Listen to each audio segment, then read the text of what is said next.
como espectadora o como usuaria o público,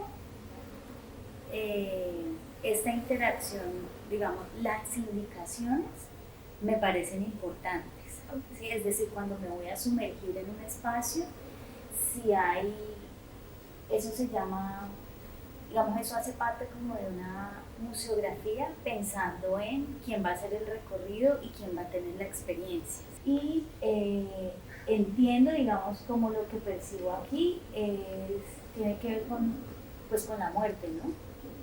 Me ha arrebatado mi vida, ¿sí? Me ha quitado el aliento, entonces como que eso, como no estoy como en el proceso, pero sí entiendo que tiene que ver con la lectura y la imposición de que uno se tiene que quedar ahí sentado mirando sin poder, ¿cierto?, hacer nada. Entonces siento que allí también es importante esa regla de juego porque uno siente como esa imposición, ¿no? Entonces potenciar eso de, bueno, tú te sientas allí, o sea, te vas a sentar ahí, no puedes hacer nada más. Entonces eso es lo que siente uno cuando impotencia, cuando a uno pues, le arrebata, ¿cierto?, su vida o le hacen cualquier acto que uno siente como que ya pasó y uno no puede hacer nada. Entonces potenciar eso, como en ese ejercicio, potenciarlo, ¿no? Y bueno, hasta ahí, digamos, siento que el ejercicio de conectar, como de conectarlo a uno con el concepto de la muerte, está, ¿no? Siento que lo que hay que hacer es como potenciar otros elementos.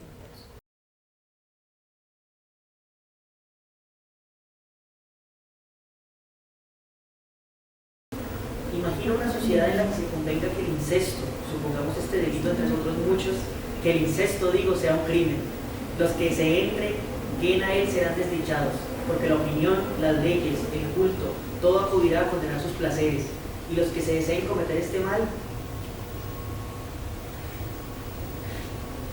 y no se atrevan por culpa de esos frenos serán igualmente desdichados.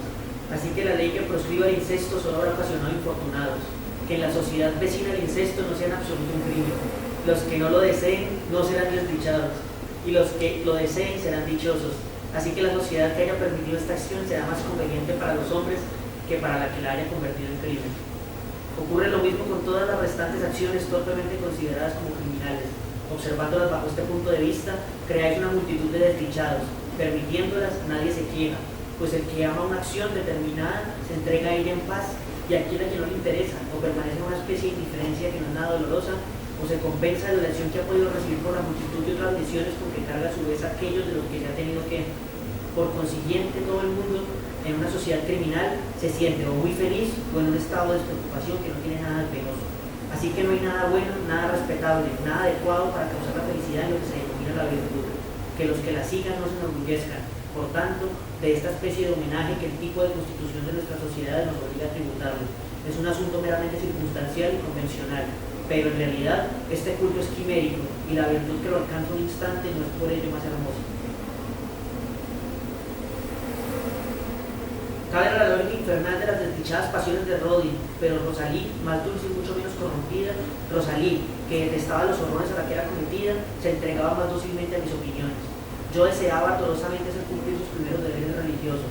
Para ello habría debido confiarme en un sacerdote, y Rodin no quería ninguno en su casa. Le horrorizaban tanto como el culto que profesaban. Por nada en el mundo habría soportado a alguno cerca de su hija, y acompañar a esta joven a un director era igualmente imposible. Rodin jamás dejaba salir a Rosalí sin compañía. Hubo que esperar, pues, a que se presentara alguna ocasión, y mientras llegaba, yo instruía a la joven. Señorita, le decía un día recogiendo las lágrimas de su conclusión, ¿puede el hombre cegarse hasta el punto de creer que no está destinado a un fin mejor? No basta con que haya sido dotado del poder y de la facultad de conocer a su Dios para convencerse de que este favor solo le ha sido concedido para cumplir los deberes que le impone. Ahora bien, ¿cuál puede ser la base del culto de Dios eterno, si no es la virtud a la que él mismo es el ejemplo?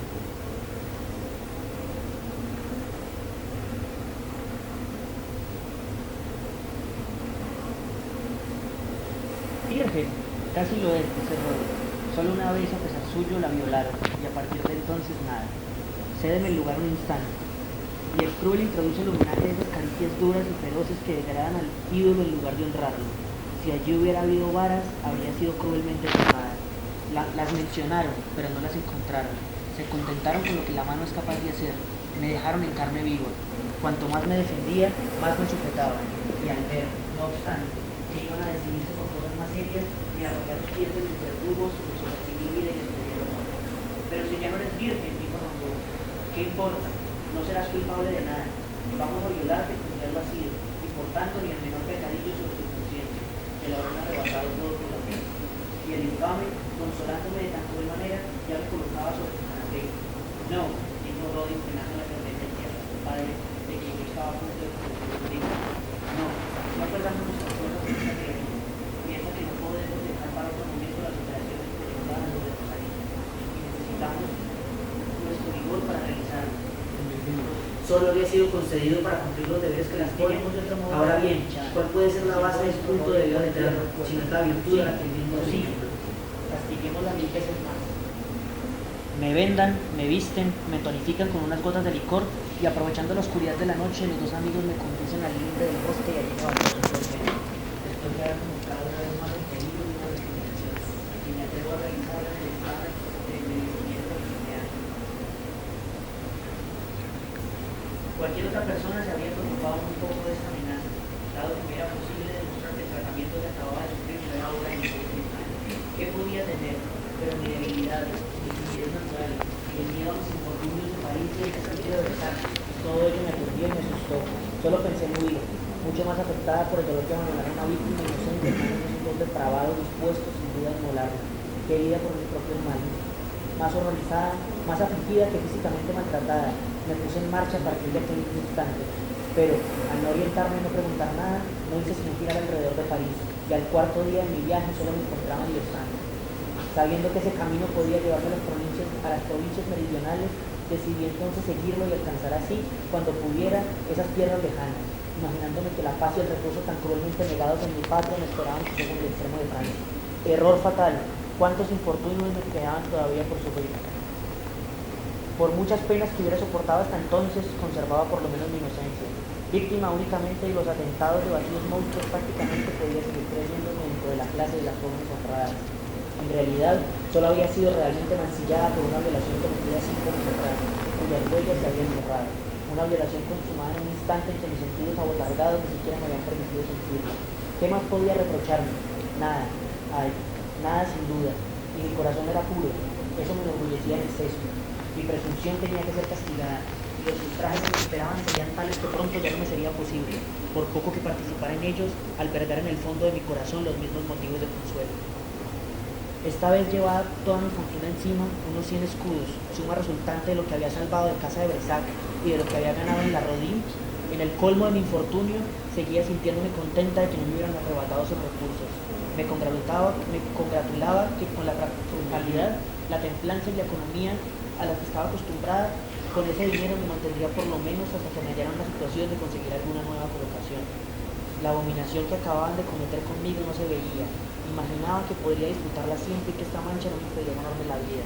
Tenía 22 años, buena salud, una cara que para mi desdicha solo recibía elogios, unas virtudes que, aunque siempre me hubieran perjudicado, seguían consolándome, como acabo de deciros, y me hacían confiar en que al fin el cielo les concedería, si no recompensa, por lo menos alguna interrupción a los males que me habían procurado.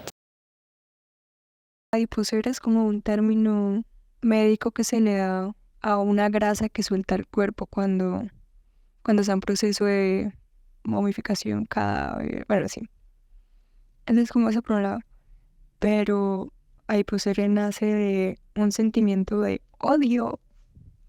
odio propio que se termina extrapolando a la sexualización y cómo esa sexualización daña la percepción propia. En la realización, pues esto se ve como mucho más ligado a la muerte, que también está relacionado por odio propio. Pero es así, es básicamente como Adiposer, pues empezando nace como guión, no, Adiposer nace como poema. Adiposer nace como poema, se convierte en guión y termina en el proyecto de cine expandido. Cada uno de estos 3 lados de Adiposer son totalmente diferentes. Sin embargo, todos se unen en 3 cosas, que es como la experiencia femenina, el odio y la autodestrucción, y pues la muerte. Ah, bueno, y obviamente la putrefacción, los tres se unen en la putrefacción.